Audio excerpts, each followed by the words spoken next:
пока мы просим.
Сегодня славный день, 51-й годовщины Великой Победы нашего народа в Великой Отечественной войне.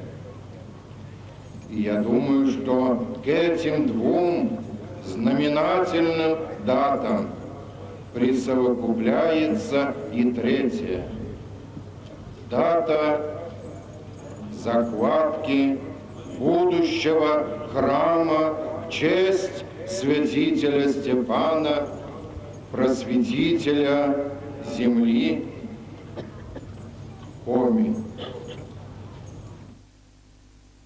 Восстанавливается историческая справедливость. В 1932 году соборный храм в этом городе был разрушен. Его постигла судьба многих святынь нашей земли, которые были разрушены, разорены, поруганы. Сегодня в условиях религиозной свободы народ возвращается к вере своих отцов.